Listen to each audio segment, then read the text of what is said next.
Thank you, everybody, and good afternoon. I'm very happy and honored to be here with you all. I'm sure some of you have already seen me from the lunch this morning. As the director of Play this week, thank you, Ann, for that wonderful title, by the way. I think we should jump in and play, right? So how about we play a game, and the game is called Stand Up If, all right? Stand Up If, okay? So in this game of Stand Up If, and I see some nods, so that means that some of you are already familiar with this game. Okay, so in this game of Stand Up If, I'm going to give a series of comments or statements, and if that's true for you, I want you to go ahead and stand up, okay? Or move in any way that you can to kind of signal that you are in agreement, all right? Now, at which then I would like you to just kind of stand and pause for a minute and look around the room and see who else shares in that same statement, okay? So we'll go through a series of questions, and then we'll talk about what play means to us, all right? Sound good? All right, so if I could have the house lights up just a little bit so we can kind of see folks. I'd love to see everybody, and so that people can see each other as they stand up. So, stand up if you had to fly to come to this conference.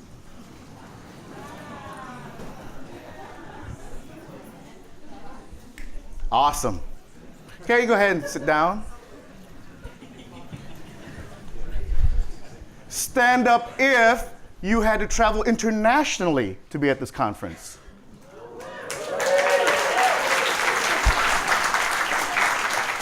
Awesome, thank you. Stand up if you're a parent.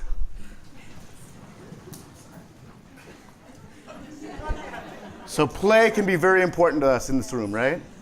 All right, thank you.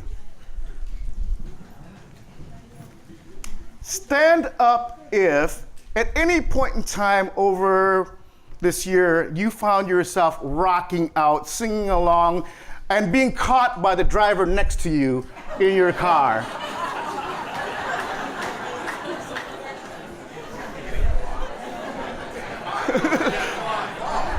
Well, maybe not getting caught, but letting them see your karaoke skills, right?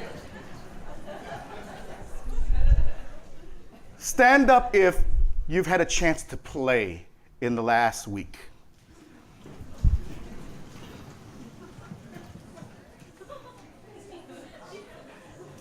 Awesome, awesome, thank you.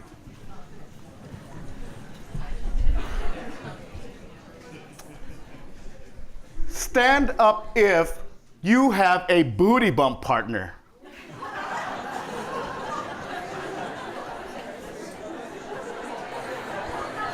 All right, so take a look at these folks. They have a booty bump partner for life. Now, how often can you come to a conference and leave with a booty bump partner for life?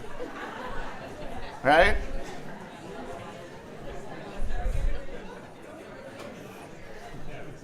So, I want you to take a moment right now and just think about that game. Like, what did we notice about in those moments of play that we just had? What were some of the things that we noticed? Did you feel something during that game? Sharing experiences. Sharing experiences, right. So we found some commonalities as we played this game, right?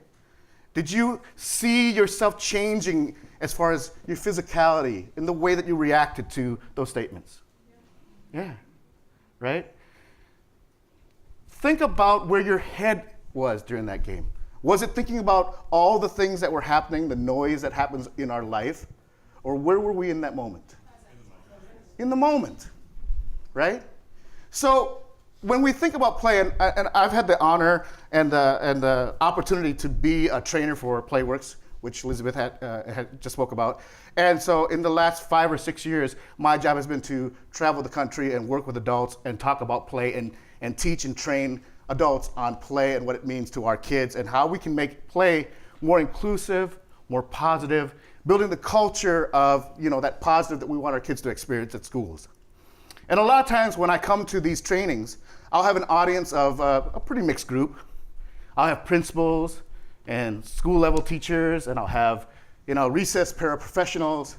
And a lot of them, come to this training not really knowing what to expect, right? And the majority of them really never even speak to each other throughout their entire day, right? They don't have any connection other than whatever their program or role is at their school or at their site, right? I've even had people walk in because I have my space taped out with games and cones laid out, and I had one person walk in and go, nope, gone.